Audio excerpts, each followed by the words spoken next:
And this week on Reliving the Extreme, we are going to be discussing the episode of ECW from May the 30th, 1995. You heard him just there. Mr. Chad Austin is here. Chad, how's it going? Bam! Frank Rizzo. And of course, my brother Aaron is here with me as well. Hello, everybody. How are you guys doing on this fine Tuesday evening? If the fucking cracker that stole my phone is listening to this, he can go fuck himself. Stole your phone? You walk to Walmart? Oh, I put my phone down at work and came back around where it should have been, and it was just gone. Check the lost and found. I did. And it's not a very big store. I can even control the music, so I turned it down and called it and heard nothing. So Do you have a padlock on it, like a little gimmick number? Yeah. Well, then what are they going to do with it then? I don't know. So now I had to go through the whole fucking rigmarole of buying a new phone, and Rigmarole? it was a pain in the ass. You went through the whole rigmarole? It wasn't just a rig or a marole? You had to go through all of it? All of it. Oh, my God, the whole rigmarole. I hate it when you have to add them a roll. I know, dude. I mean, I'm a big fan of just going through the rigor. You know, you just got to walk down to customer service. Anybody find the phone? And you got to go back in line and deal with the marole. Oh, you people are killing me. Why do we have self-checkout? That kills me too. How come every time everybody goes to self-checkout, they always got to flag somebody down to help them out? Because they can't scan their bananas. Then don't go to self-checkout if you don't know how to scan bananas. If you're too stupid to be a cashier, stop trying to be a cashier. Well, no, it's the self-checkout. Yeah, they're too stupid. So yeah, we gotta yell down to Miss Mika. Miss Mika, number 3. Shake my head. and don't think I'm not even on this, that I'm going to call the 1-800 Walmart radio app and going to give Miss Mika a shout out. You know, on the Walmart radio app. And I listen to it all the time when I'm at work. And you go like, we'll give a shout out to somebody who's been here 20 years, whatever, so-and-so. I'm going to give a shout out to Miss Mika at 2435. She's holding it down at the customer service end. I'm totally going to do that. I'm going to start just calling in daily. Just give everybody shout outs. And now here's Devo. Yeah. Oh man, we've had some. I mean, they played Super Tramp the other day, and then when Jess dropped me off, I was singing ABBA. I was singing Dancing Queen. Then when I walked into the store, I heard "Take a Chance on Me." I'm like, they really are playing ABBA. It's ABBA radio. ABBA radio. We should just make it up. They probably don't know who's really working there, and just test it. I don't know. I'd like to send a shout out to Gary Wolf. Oh, don't think I haven't already figured that one out. Yeah, I'm just gonna start calling in, and she's been here 25 years. It's Mrs. Luna Vachon. It's G. Uck yourself. Oh yeah. I'd like to send a shout out to the sexiest cart pusher alive, Jason Knight. Oh yes. And Troy Martin. District manager, Troy Martin. That's Target. The only problem with saying Troy Martin is I'd probably get a phone call from Shane. Hey, why you put me on blast? Like, why are you listening to Walmart radio? You worked at Target. Yeah. Oh, he works at Target now? Well, Walmart didn't cut it for him. It wasn't satisfying enough. It wasn't hardcore. Oh, it's hardcore. He'll be back. He'll be back to he went to Target, then to Walmart, then back to Target. It's like when he went to WWF. You know, he'll be back to ECW. He'll see that the produce ain't cheaper on the other side. Well, before we get into our episode of ECW that we're going to talk about, I actually got an email from a listener this week, a gentleman named Brad. He's actually emailed us before, so thanks for listening and thanks for participating, Brad. Hey, Brad. He wanted to know, it says, hey, fellas, wondering if I give you some names from ECW, could you tell me if you think they are overrated, underrated, or rated just right? So he has a list of names here. So let's go through Brad's list, and I'll get Aaron's and then Chad's opinion. Is it an hour-long list? You're helping us out this week, Brad, by giving us something to fucking talk about. Thank The you. whole 96 roster, hopefully. Like, yeah, no shit. Chris Chetty. The first name on the list, Aaron, overrated, underrated, or rated just right, Sandman. Oof. Rated just right. Well, so? where's he rated? I mean, if you ask me, I mean, he's not obviously not the greatest wrestler in the world, and like I've never not enjoyed watching his matches. He's kind of a gimmick babyface or heel. I mean, it's just kind of what he is. He is what he is. So that's why I'd say he's rated just right. I guess that makes sense because I don't have anything that really says overrated or underrated, and I guess he's where ECW was supposed to be at the time, right? Mm-hmm. Yeah. And so I mean, I think he's terrible, but people liked him. I would also put it up. Sorry, Nate, go ahead. I was just gonna say I would agree, just because if Sandman's on, I'm not gonna fast forward through it or switch it. I'm gonna be interested in what's going on. But I've also never said, hey, I really want to watch said Sandman match. You know, I've never been like seeking it out. But if he's on, I'm not gonna change the channel. And the funny thing is, you said on what? Everything. Whatever he happens to be on that fine evening. Whatever night that was, right? And plus, I'd also say that way because I think he would say it that way. I think he'd never go out there and be like, I'm the greatest wrestler in the world or anything like that. He knew what he was, and that's what he was. So did his family. They knew what he was too. Stupid drunk. I think plus watching him try to boogie board that big fucking surfboard into the ring, Cabrini is one of the greatest things I've ever seen in my life. But that's like one of the best ribs that they never happened, is to make him carry that surfboard everywhere he went when ECW expanded. You know what I mean? You know how a lot of guys had to carry their gimmick with them in the bag and whatever, but he had to carry this big surfboard around with him. He got rid of the surf. I think he smartened up and said, I can't be doing this. I can't be carrying a surfboard around anymore. I think I know what the answer is going to be for the next guy. Tommy Dreamer. Overrated, underrated, or rated just right? I'd say overrated. I agree.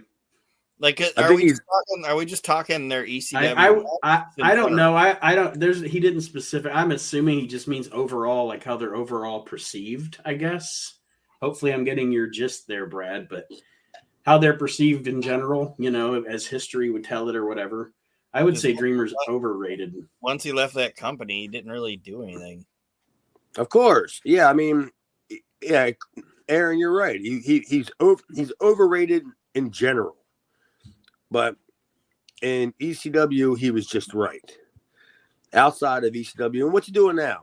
What's he helping book fucking TNA, the best show on TV that nobody watches, kind of thing? I don't know if he has that job anymore. Didn't they fire him because of the Dark Side of the Ring thing? No, he's still there. Oh, yeah, TNA don't give a shit.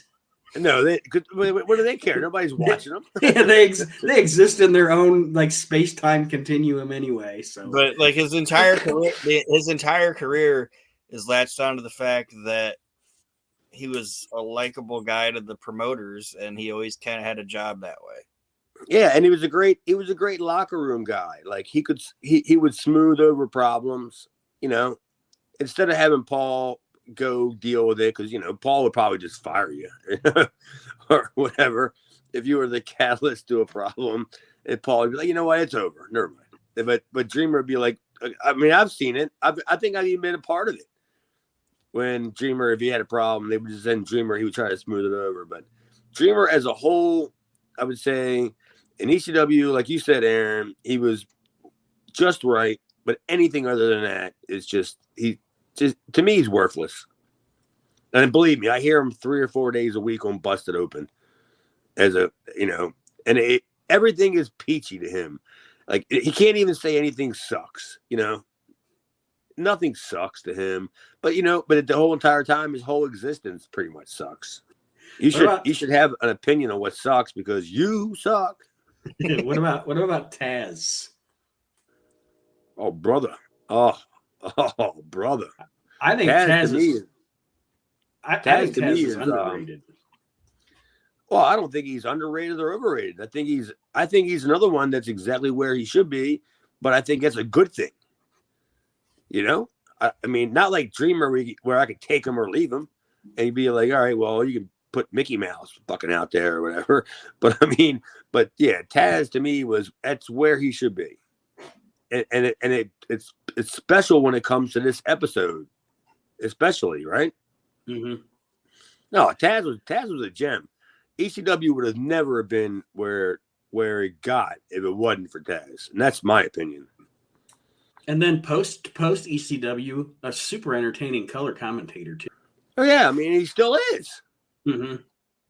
He's on AEW Elevation Dark PM Nighttime Edition. Good morning AEW. Yeah, whatever the show is that he's on. He's doing overnights in between Orange Cassidy matches. He's talking about the Ukraine missile crisis, like it's the news update with Taz. Yeah, Putin. Yeah, that Putin. Yeah, fucking Putin. What do you think, Aaron?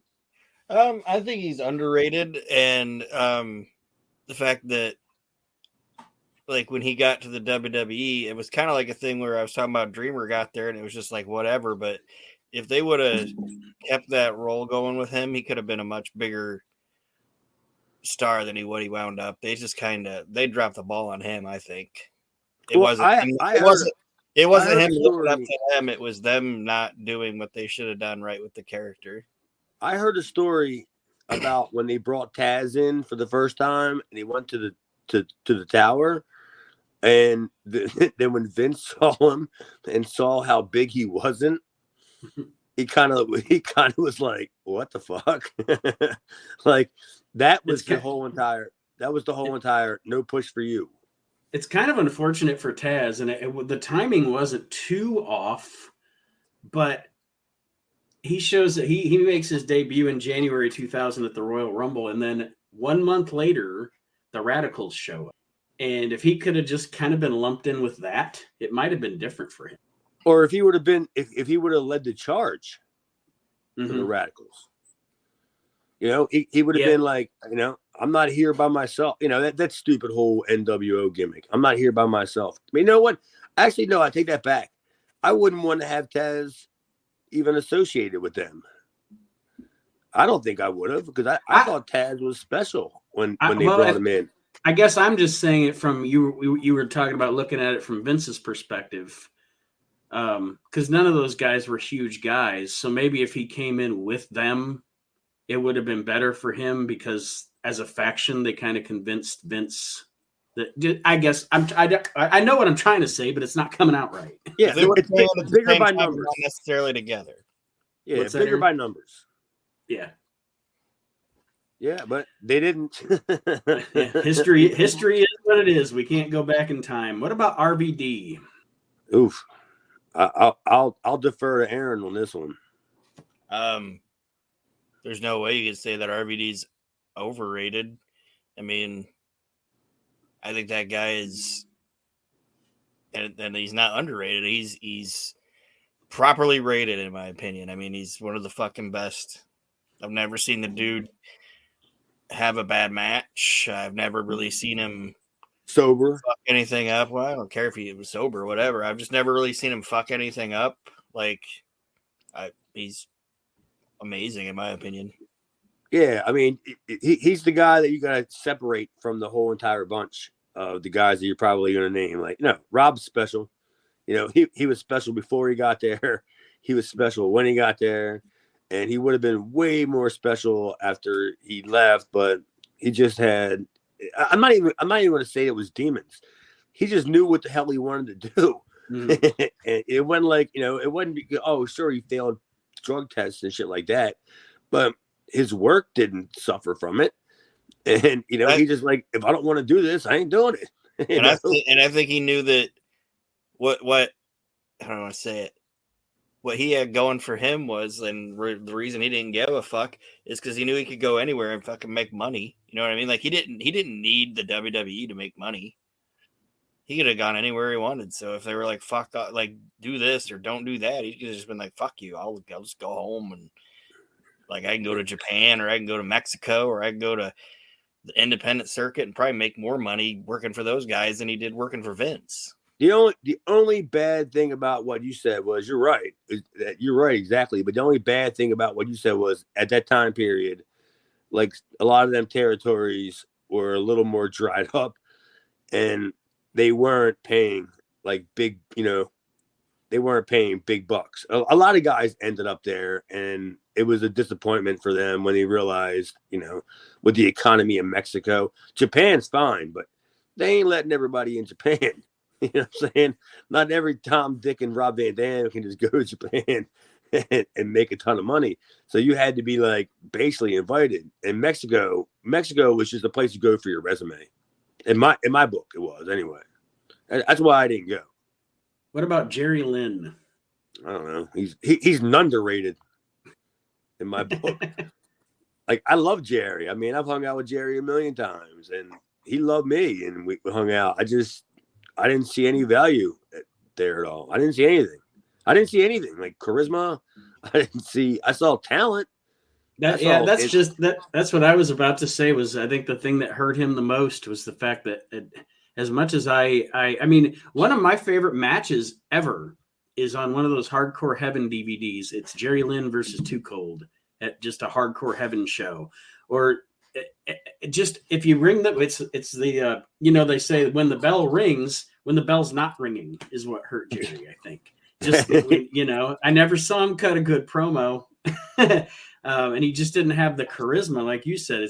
But I mean, fundamentally everything was great. He had awesome matches with anybody that was of his caliber, but he just didn't do enough to stand out. Well, he didn't have a gimmick. There wasn't a gimmick. Only time he ever had a gimmick was when they put a hood on him and called him Mr. JL in WCW. Oh, that was fantastic. Yeah, oof. He should have stuck with that. Like literally, how about he sticks with that? He sticks with Mr. JL, then he goes back to ECW, and then all of a sudden in the middle of the match he rips the mask off or something, and then you know what I mean? Like at least that would have gave the people a reason to pop. Right? What I mean? Yeah. I think he's overrated. Huh? I think he's overrated. Just because you're a great worker doesn't mean that you're the best thing in the fucking world. Joey Maggs could work. You know what I mean? But it's like, well, Jerry was also kind of sloppy too, like with his high spots, and that's not a bad thing because I'm sloppy with my high spots. And a lot of times I like the way that looks, when a guy doesn't hit somebody, when what the faces, what like Psychosis or any of them guys hit them high spots and they look so fucking perfect, But when I hit it, my leg might hit him the wrong way or something like that. That to me looks real. And that's it's much more convincing. Yeah. That's how Jerry was. Jerry, when he did his high spots, they weren't fluid. He wasn't La Parka. He wasn't Jerry Mysterio Jr. Yeah, I think Jerry's remembered differently how do I say it? I think they got behind him because Paulie was like, this is a guy you should be behind. You know what I mean? It wasn't. They cheered him because they were basically told to cheer him, I think. Yeah, babyface. They needed babyfaces at the time. You had Mikey, Dreamer, and then you needed, another third tier babyface, I guess. He worked. He got over. I mean, I guess he got over, right? Because I was calling by the time he came in. Yeah, he got over in ECW, mostly because of his matches with Van Dam. So maybe that was Van Dam and not Jerry Lynn. I don't know. Yeah, I mean, I'm not saying that Jerry Lynn wasn't a fantastic wrestler. I'm just saying I think he's overrated. I mean, he's kind of like fucking milk bread, white, boring bread. I mean, I don't fucking care about him. Like when I'm thinking of like, oh, I'm going to watch, I don't think of Jerry Lynn when I think of like dudes I have to watch their matches of. But that's a beautiful thing when you can get a guy over just by who you work with. You know what I mean? a lot of guys would love to have that happen to. I mean, I don't know. There's a guy that wrestles recently, Jerry Lawler. I mean, Andy Kaufman kind of got him over. You know what I mean? Maybe a little bit. Yeah, I mean, stuff. Like, It's stuff like that. You never know what's going to catch, and that's awesome, But yeah, Rob's good, man. Rob is really good in the ring. Yeah, it is what it is. All right, maybe one or two more here. His list is long. How about the Pit Bulls? Never mind. Next, who we got? The Wolfman. Is the Wolfman on here? Raven's on the list. What about Raven? Underrated, overrated, or right where he should be? I think he's underrated. I do too. I'm going to say he's right where he should be. I mean, I don't know where they think that he is. You know what I mean? Mm-hmm. It all depends on where do you think he is. I think if I'm looking at just my interpretation of this whole thing, I think of the whole like, how does this person get talked about, or does this person get talked about when you hear people talk about wrestling and the history of it? And he doesn't get enough credit, I don't think, for how good he was. Clearly, yeah, because I don't think Scotty ever wanted the credit. Or at that time frame, I don't think there was credit to be given. It wasn't like there wasn't awards for the secret backstage booker of the year kind of award. It was just Scotty who would be like, well, why are we going to do this? Why are we going to do that? Why don't we do this? And then Paul would just change his mind because Scotty would talk him into, you know what I mean? It wasn't like he was figured in to the booking thing, where he was booking shit. He would just go, why are we doing this? Why are we doing that? Why don't we just do this?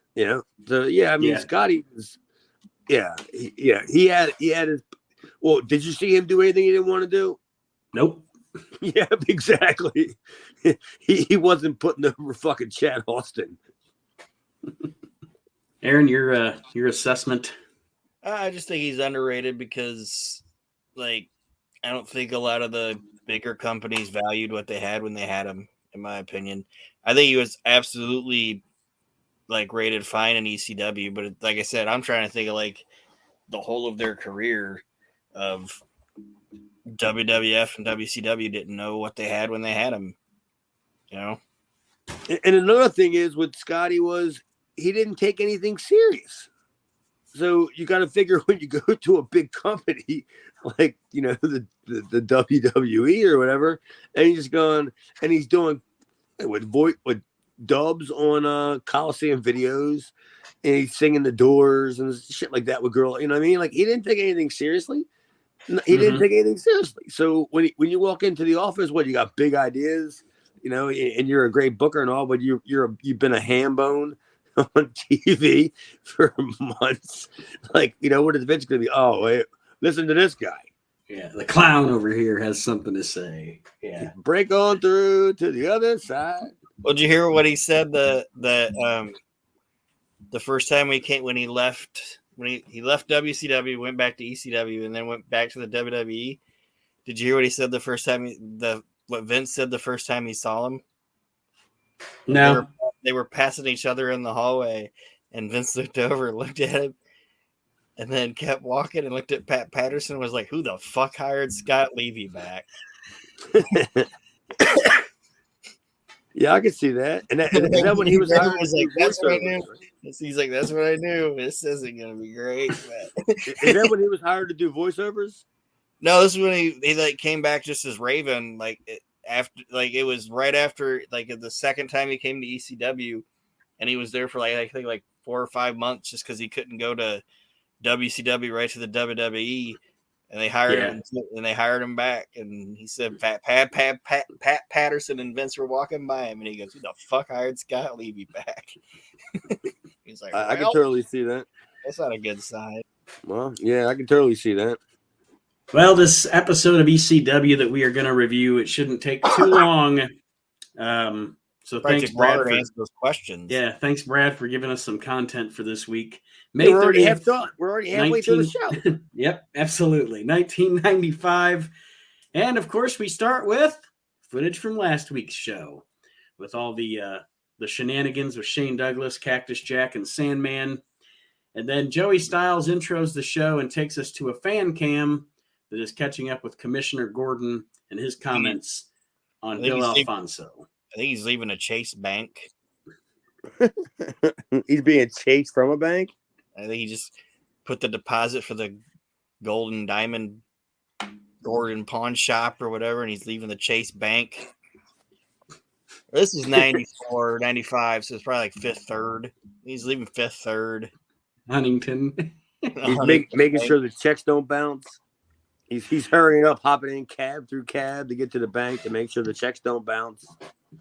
It's funny that you said about last week, because the first 2 words that I wrote from the show was, of course. It's last week. It's always last week. Last week. ECW. I can't believe we're still not in Cabrini. Last year. Yeah. But yeah, Gordon essentially says, talks about the troubleshooting referee sent, of course, as we talked about, by the State Athletic Commission, Bill Alfonso, to enforce rules.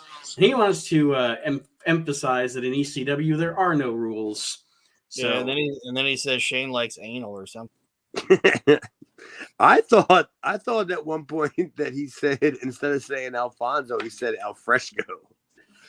I wrote that down. Like, did he just say Alfresco? He's got a JT mush mouth. He probably did, thinking he was fucking troubleshooting referee Bill Alfredo. Yeah, Bill Alfredo. Bill likes to eat outdoors. Look at this. Miss Jess just walked in. Holy mackerel. Look at that piece of ass. Holy shit. She might get done tonight. Or maybe not. I think it's a short show. Then Joey talks about how tonight Jack and Sandman are going to have another match, like Chad said. We watched Cactus Jack and the Sandman going to have another match this week on the show. And the winner is going to be defending, I assume they're saying, that night against Shane Douglas. Was that the gist I got? Yeah, was that right there? It was a TV taping or whatever, and the winner of this match has to face Shane Douglas later in the show, and they're going to show us that match next week. And this was Eddie and Dean? No, Sandman and Cactus Jack. This is Joey talking about that upcoming. Yeah. Yeah, Joey basically says that Sandman and Cactus are fighting at this show. The winner obviously will be the champ and then has to defend against Shane, and they'll show us that match next week, and then they'll show it again to us in 2 weeks. Okay. Sure they will. And then 2 weeks from then, we'll still be seeing the same match. We got a long way to go and a short time to get there. No, we got a short time to go and a long time to get there. Yep. Flip it. Yeah, you're right. Flip it. ECW, ass backwards.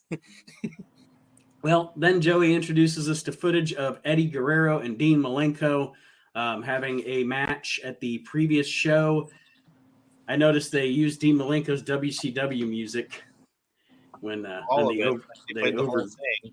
Yeah, pretty much. They played like all 7 minutes of his WCW music. The remix. Yeah, well, I mean that was a long ass song, but he was already in the ring. That's what I'm saying. They played it forever. It was like Stairway to Heaven. Does anybody the extended version? I'm going to plead ignorant because I don't know. Does anybody know what Dean Malenko would have actually come out to in ECW? Perfect Strangers. Oh, did he? Being associated with Shane? Okay. Yeah, because I don't know. I guess I plead the fifth. I never knew. So Joey is joined. This is how we do it.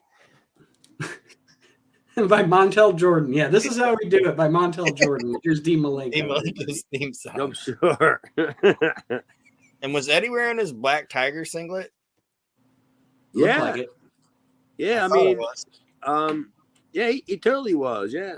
I didn't even catch that. I mean, now that you mention it, now that I can visualize it in my head, yeah, he was wearing his black tiger outfit. Well, before or during the match, as the match gets started, Joey introduces his partner or his special guest color commentator that's going to be with him. It's Taz, but he intros Taz by his shoot name.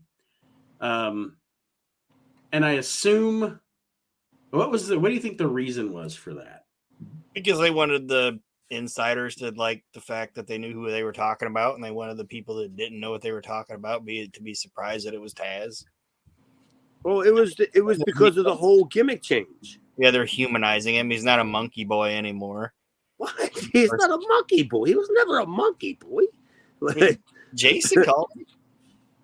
But yeah, I mean, that's what it was. It was just all because he was going through that gimmick transformation where he wasn't going to be the, monkey boy, as you put it. Jason said it, not me. He was Taz. This was right around the time where I worked him when he became Taz, and I was the guy that when Paul introduced him as Taz. And then I said, I'll be more than happy to work the Tasmaniac. And then Paul says, I'm not going to tell you again. Don't call him the Tasmaniac. You call him Taz. And I was like, whatever. I'll wrestle you and Taz. And he's like, all right, go get him. Like that was literally probably that weekend. At a spot show that we did that. If I wasn't the first guy to work Taz as Taz, I had to have been the second. Or the third guy, and I think I was the first guy to work him as Taz. It was all the same. He fucking this fucking cocksucker threw me out on the floor, and he told me to come running at him, and I didn't know what the hell he was gonna do, and I just came running at him, and he belly to bellied me like in all in one motion, like over his head, like out on the floor. Like I had no idea what he was gonna do. He just said, "Charge me." So I charged him, and he just kind of threw me over his head, like on the floor. And I was like, oh, yeah, that's enough of that. So I crawled my way back to the ring. I was like, we're taking this back into the ring. We're not doing any more of this outside the ring stuff. That's not happening. So working with him, was he a really like a strong guy? Like, was he a guy that was going to put you where he wanted you to go? Or was it okay? Yeah, totally, man. I mean, was he for a midget, I love doing that. I love that. I hope Taz. Yeah, for a midget, he was a pretty strong little guy. No, Taz was a powerhouse, man. Like he's the one that saved me from doing the Hurricane Rana over the top rope where I was supposed to land on the shoulders, and he was either a step behind me or I was a step too close to like not being there, that he saved me from hitting my head on the floor because he caught my ankles. Like literally, it's like a cartoon. Like when a guy jumps over something and he's going on his way down and somebody just stops him by grabbing their ankles, and he grabbed my ankles. Yeah. And then he shuffled my way back up to a power bomb. And the power bomb was a lot easier than what would have happened Right. if Mr. Snickers Bar didn't catch me, whatever his name is. I've been watching a lot of like Raven stuff and reading like interviews with him and shit. And he said that Taz in the locker room would get mad at him because he would make him laugh. Like he's like, that's how fucking grumpy Taz was. He would get mad at you if you made him laugh. Fuck yeah, brother. Fuck, brother. He would tell you to stop it. Stop it, brother. Because he had to walk around all pissed off. And if he walks around with a smile on his face, he looks like Genki Sudo. Like when they brought in the Torimon guys. Remember they showed the video of him suplexing them guys?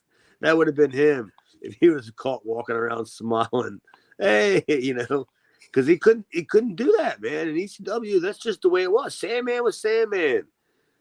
Shane walked around there like he was Shane. Everybody just did their gimmick, but they did their gimmick like to an extent. You know what I mean? Mm-hmm. Like they weren't going to walk up to you. Taz will be, Taz. I'll be walking up to him, and he'd be spraying himself with the hot stuff and all that stuff, and he's like, "Well, what do you want to do, brother?" And I'd be like, "Well, you're winning, so what do you want to do? How many places do you plan on throwing me?" That kind of stuff, Yeah, that's the way that it was. But everybody, Sandman was Sandman. He walked over to him. He's sitting over there with beer cans all around him. Just, he's half passed out kind of shit. Fuck him. Stupid idiot. Well, of course, here now, like I said, we have Taz with Joey on commentary discussing this match. It's Eddie Guerrero against Dean Malenko. You're never going to go wrong with this. And I actually put that, and we'll get to it's a 30-minute draw, which we'll get to the nuts and bolts of the match if you guys want to. But one of my main notes here is this match, even cut to pieces, is better than most other matches you're going to see. It's a blueprint for every single independent match that followed it. True, very true. That's what it was called. It's when the whole entire independent world found out what the fish out of water spot is. You know what spot I'm talking about? I think you've discussed it before, but I don't remember. Yeah, it's the Frankensteiner roll through, go for a roll up, push your face down, roll back up, go back through. Like that whole entire thing that's been done to fucking death. I mean, if you want to go back and watch AEW Dark from tonight, I'm sure there was 4 matches on there that did the same exact thing. Or Good Morning AEW tomorrow. Yeah, that's the spot. And that was the first time in America. I mean, I saw it before that in Mexico and other places, but that was the first time that it started getting done to death, because they did it. I mean, it took like 2 minutes. If you did it the right way, you could eat up 3 minutes out of a match by doing the same spot, and and it gets the same pop. It still gets the same pop. They got the same pop on Nitro and shit when they did it, like years later. Oh, fish out of water. AEW Magnum PI, is that one of their shows? That's what I think it is. After Dark. Aaron, your comments on this matchup? AEW Up All Night. They're going to bring back Ronda Shear. All night, yeah. Ronda Shear. Or the girl with the black hair, the girl that did the ghost. What was her name? Elvira. Yeah. AEW presents Elvira after AEW Dark. With Ronda Shear. And Sven Gulli. And Danhausen. Danhausen just pops up. Who's my favorite character, by the way, nowadays? Like, I wish he would just show up in life. Like, like when I'm at work, that Danhausen would just come through the line. Can I check your receipt, Mr. Hausen? Oh, dude, I totally wish somebody would do that. Very nice. A very nice, very evil receipt. Oh, very nice, very expensive. I don't have a lot of notes on it, like you said, because it was a little clipped up, but also because it was a good match, and I was just watching it. And I don't when a match is good, and I don't have a lot. A match is good. I know we say it a lot when you don't have a lot of notes, and these guys couldn't have a bad fucking match if they wanted to. Even when they got to WCW, they'd only get like 6 minutes on Nitro. It was still the fucking best thing on the goddamn show. So, well, isn't that what Bischoff always touted? That's the reason why they put them on like the first hour. Yeah, because Aaron, they wouldn't give him just 6 minutes. They may have gotten 12 minutes, on a Nitro or whatever, because all Bischoff was doing was looking at what the other show was doing, and they're just doing whatever interviews and squashes or whatever, but they're like, well, look at these 2 fucking monkeys. You know what I mean? They're going out there flipping and flopping and doing everything, and the crowd's eating it up. And that, that's one of the funny things about like how when you look at like the shows nowadays, how Bischoff talks about what he would have done differently, blah blah, all that kind of stuff. You had it, you had it right there. But yet you thought that Jericho wasn't big enough or wasn't good enough. That's what I was going to say. The WCW, you go back and watch, do the Nitro era, say from like 96 to till they really fell off a cliff after Starrcade 97, maybe even into a lot of 98. 98 was probably about it. You watch WCW in that 3-year period, and I think pretty much what you were getting at, Chad, is the same thing I think of. If I go back and watch one of those pay-per-views now, I'm going to watch the first hour and a half, maybe, and then after that it's done because your mid card and low level talent was so much more talented than your main event talent. It was ridiculous. It was 98 when WCW completely fell off. Like, of course it was in 98. And I know we're not talking about WCW on here, but when they just completely squashed Goldberg, that was it. Like, it was like, you guys are done. And I'm not even a huge Goldberg fan, but it's like, from a business perspective, it was moronic. Yeah, it was, it was bringing in all them people, and then at the same time, you're still trying to put on the people that are getting you the ratings that people wanted to see, like the Guerreros and all. But all of a sudden, their time always seemed to get diminished. Mm-hmm. Because you had to get Goldberg. Oh shit! Can't forget Goldberg. We gotta give Hulk Hogan and Roddy Piper 20 minutes in a cage. Oh yeah. And we got to figure out some way to embarrass Flair. Yeah. Don't forget about that. Most ignorant thing, obviously, I didn't hear him say it. Most ignorant thing Eric Bischoff ever said was in that meeting, and more than one person has said it. That he brought all the WCW guys together and looked at them all in a meeting and said, the only three guys here that ever drew a dime were Hulk Hogan, Randy Savage, and Roddy Piper. With Ric Flair in the room. Ric Flair is standing right there. You said it was Hogan, Flair, and who? No, Bischoff had a meeting with the WCW talent because there were people complaining and said anybody that wanted to leave could leave because the only people on his roster that ever drew a dime were Hogan, Piper, and Savage. And fucking Ric Flair was standing right there. Well, that's because he's probably looking at the books from when Jim Herd was still booking. That's probably why. Yeah. I'm sure he wasn't looking at the books from Greensboro in '86 or no, the Great American Bash from '85. Yeah. No. And that makes total sense from coming from somebody who just doesn't have any idea what the fuck they're doing. You know what I mean? Oh yeah. Ric Flair never. Yeah. It's just a stupid statement. Yeah. And the worst part is that you got to remember when Ric Flair was champion, I don't know, just say 7 years prior to that, he had to be voted on by a committee based upon places that he was going to work. Mm-hmm. You know what I mean? So, why would we put Ric Flair as champion when he couldn't draw in St. Louis? He can't draw here. Oh, Dallas? No, he's no fun. No. But let's put the belt on him. Yeah, makes a lot of sense. And that's why Eric Bischoff, I will always say, great TV guy. He knew the television business, but he didn't know the wrestling business. That's a lot of people's downfall, man. That's a lot of people's downfall. See, that's a lot of the story of WCW after Turner bought it too. But TV it wasn't WCW's fault. Right. You can't point the finger at Bischoff. I mean, you can point the finger at Bischoff to an extent because at some point in time, Bischoff became an egomaniac, and he took over. His ego took over for that. But you got to look at like the whole management thing.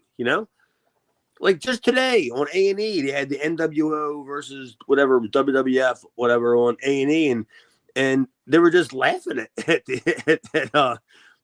WCW because, like they always said, like the left hand didn't know what the right hand was doing. They couldn't get a clear-cut answer from anybody in the business. Bobby Heenan. I forget which DVD it's on. Maybe the Nitro. I don't remember, but Bobby Heenan's talking about it, and he's like, essentially to the extent of pretty much he felt like sometimes him and Tony Schiavone should have been popping out from behind the hay like they were on Hee Haw or something. Right, with the farmer's daughter. Yeah, they tried all that too. When they put the belt on David Arquette, and he was like, "Who's gonna beat him for it? Zsa Zsa Gabor?" That's classic Bobby Heenan right there. But my favorite WCW line of Bobby Heenan was when Nate was just talking about the Radicals, when Malenko, Benoit, Saturn, and Eddie were threatening to quit. Everybody was talking about it. And Conan said Bobby was talking to him, and he goes, "Hey, did you hear the news?" And he goes, "Yeah, they're all threatening to quit." And he goes, "No, Maestro's in there threatening to stay."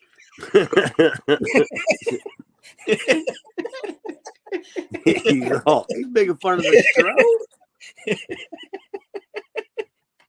Dude, true story. I worked the independent show that my cousin booked and had me on it, and he booked Stro on the show. And this guy had it was like a 1983 kind of like Cadillac that was kind of souped up, but like in a Pep Boys souped up way, Western Auto way. It didn't have rims, it had wheel covers. You know what I mean? And then he walks over to me and he's like, "Hey, Chad." I'm looking at him like, "Hey, man, how you doing?" He's like, I'm the Stro." Oh, the Stro. And then I looked at my cousin. I just shook my head at him. And he was like, "Well, he was the guy that worked for WCW. He was the Maestro guy. So why is he telling me he's the Stro guy? I'm a Miller guy." I'm not a big fan of Stros. Yeah, you would have been like, "Yeah, you are pretty cheap." Yeah, dude, yeah.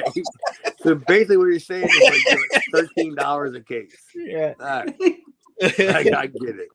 No wonder you work at a volunteer fire department. And still need a marquee to open me. That's how you also will result in the shits. Yeah, pretty much.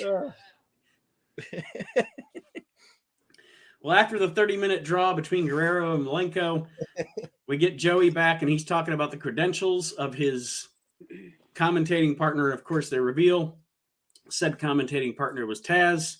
And then what I'm sure, if it would have had the real music, would have been a really good video. They show a video highlighting Taz. I think the real song was War Machine. Yeah. Because that's what became his entrance song. And I know, essentially here what they're doing is just like Chad said earlier, you were transitioning from the Neanderthal character. He's transitioning from Monkey Boy to Judo Thug Warrior. You said it. I'm not saying that out loud. Judo Thug Warrior sounds like one of those competition shows. It comes on right after the Power Slap League. Yeah. It's the Judo Thug Warriors. they get a bunch of monkey boys just hip tossing each other. Whoever can hip toss each other the strongest. Judo chop. It's on ESPN Quattro or whatever. Yeah, I'm not gonna call Taz Monkey Boy because there's a good possibility that I will run into him. In my immediate lifetime, and I don't ever want to get back to him. Hey, brother, what do you mean, Monkey Boy? You're all small and dark. Look at a monkey. Oh my God! Quit while you're ahead. Oh, I'm just saying. I'm not going to say that about Taz. Just give him a nice onesie as a gift, and maybe he'll shut the fuck up. the Tarzan onesie that he used to wear. He's a velvet onesie. Shut the fuck up. Good night, Taz. Well, after that, we get a promo from Raven, and he's talking about his past, of course, with Tommy Dreamer, Beulah, and his past with Luna, whom he calls a hideous gargoyle. Yes, he calls her a hideous gargoyle. Well, he slept with her. I was about to say that. Well, hey, look, Scotty, you fucked her. Well, he admits it. He says, "I'm ashamed that I fucked that gargoyle, and I don't want to do it again. But now I'm banging this hottie, so Yeah, that's completely ridiculous. You got to strike out every once in a while to get a home run. Like, not everybody's Babe Ruth. But why mention it on television? Because Tommy brought it up. What's that? Because Tommy brought it up. But still, I would acknowledge it. I slept with a bunch of fucking mutts, like in my life. And if Tommy Dreamer ever brought it up on television, I go, "It's none of your business." He's a fucking liar. Yeah, dude, I slept with your mom. That's what I would just say. Mommy Dreamer. Mommy Dreamer. Imagine what she looks like. Oh boy. She's got 3 ponytails. She's got. I bet she has gig marks on her head too. Thanks for naming the show, Aaron. Mommy Dreamer. Mommy Dreamer. I don't have to do any work now. All right. Mom Dooley the Butcher. That's a big bitch.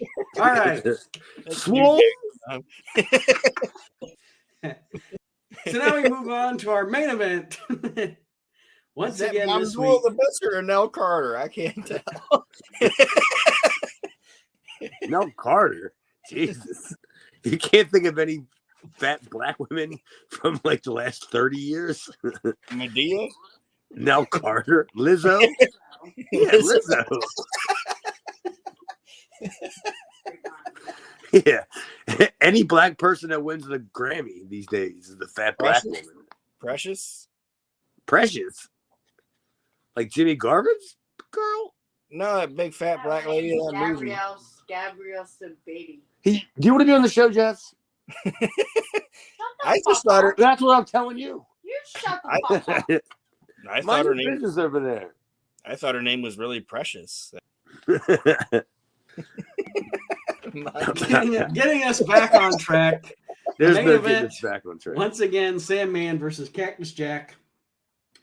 And this is pretty much the standard fare we've seen from these two guys the past few weeks. And in the end, like I said, I mean, I don't have a lot of notes on it because a lot of this they've already done. It's not that it's bad. It's just that we've seen the same thing for That 3 weeks table in a shit row. was pretty crazy, though. Where he flipped that table over the rope. That shit was pretty crazy. And Woman, don't forget about Woman. I thought Woman looked, in this case, I thought she looked exceptional. Yeah, there's not a lot of chicks that can pull off brown, like a brown dude. dress. She did it. She pulled off doo-doo brown. All right. I mean, literally, I actually paused it for a second and was like looking at her. It was the way that she kind of like stood on the ring apron before she kind of like went into the ring. And I was like, good Lord. Everybody in that building had to be like, that's a fucking hot ass motherfuckers right there. Because you look around, you see a bunch of drunk guys with mullets. You know what I mean? And drunk girls with mullets. I don't see any drunk girls. Yeah, and I just thought, like, you know, that to me was like the allure to Woman. Yeah, the guys look like Hack Myers. The girls look like Ian Rotten. Boy, that's it. That's why I never slept with any rats when I worked at ECW because I didn't want to sleep with Ian Rotten. Well, Cactus Jack does get barbed wire involved in this match and hits Sandman with it. And he wasn't threw that at him. Like, I don't know. I don't know. I don't know if it. I know, but I don't know. I don't know if it was something that I'm sure it was something he had planned. I know, but somebody just threw an Easter basket, like a wicker basket full of like barbed wire in the ring, and Joey was like, "Who the fuck was that?" And they never even bring it up. I wonder if that was a gimmick. I wonder if that was planned. I think it was, but they never did anything with it. Like, it was fucking weird. Yeah, I mean, right about here, like halfway through this is I think when I was having a problem with the cable because my cable we went through like a whole entire whatever they do that little test thing with your, you know, standby tests, whatever the thing, and I'm watching it and it's like, what's all missing half of the cactus match kind of thing. But when it came back on, I was like, I really didn't miss anything. Not much. It was the same shit. And of course, the finish on this one is Cactus does hit the DDT on Sandman and almost gets the pin, but Shane Douglas puts Sandman's foot on the ropes. And see, that's what I missed. While Cactus is distracted by Shane Douglas, Sandman hits him in the nuts with the cane and gets the pin on Cactus Jack, retains the title. So now it will be Sandman and Shane Douglas next week for the ECW Championship. Well, aren't we lucky? Oh, good Lord. I mean, lucky us, right? I mean, I guess back then that was a thing of beauty, you know. 30 years ago, that was a thing of beauty. But you look at it now, and you're like, who the fuck's waiting, clamoring for this match? Jesus Christ. So overall, Aaron, what did you think of this episode of ECW? Well, we had to answer an email of about 15 guys that we thought were overrated or underrated and talk about WCW and Eric Bischoff more than we talked about the show. So that kind of tells us, what I thought of the show. It was nothing happened. It was there. It just so happens that Nate hit the post at like 1 hour exactly.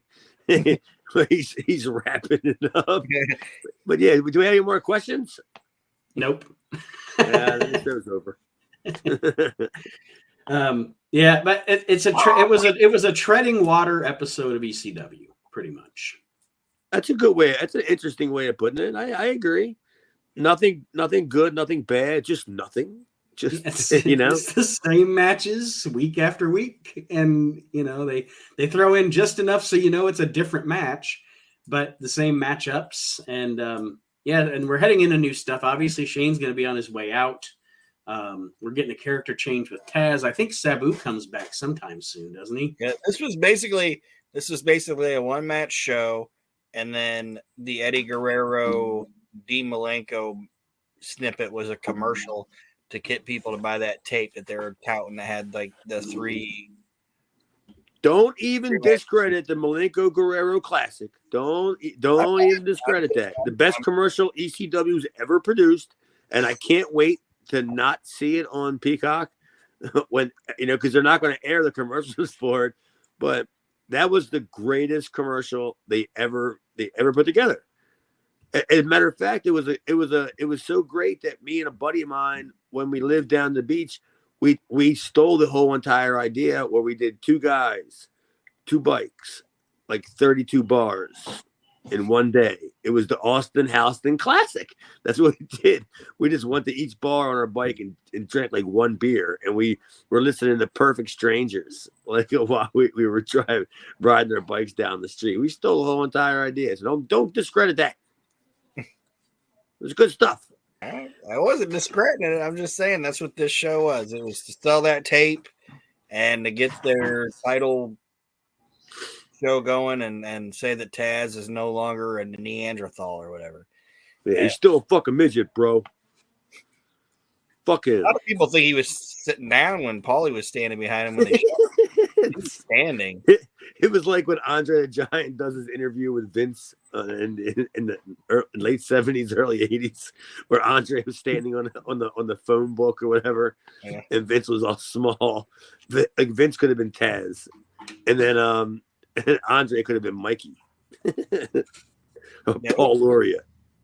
I'm pretty sure Paulie was standing behind a standing Taz in that. Oh no, dude! He wasn't. I looked for that. For the whole entire the way he was standing gimmick, and you could see his shadow, like he was standing like right next to Taz. Because I was thinking, like, how are they going to make Taz look bigger? Like on this, and they just didn't. Like you can't. Paul would have been all the way in the background, like on Raw when they're doing a promo in the back of the room is the Hurt Business. That would have been Paul back there doing the promo for Taz, so he would look taller. Make Taz look like almost, yeah. Could you imagine that? Oof. Aaron, any parting words for our listeners this week? Just thanks for listening, and hopefully next week is our show. This week was great, but hopefully next week is a better episode of ECW to review. But thanks for listening to all the shows, and I appreciate it. Yeah, don't forget to go to Chad's Video Vault for all your latest video needs, because I am not getting any of my stuff out on time. So if you order something, don't think you're going to get it in time by Christmas.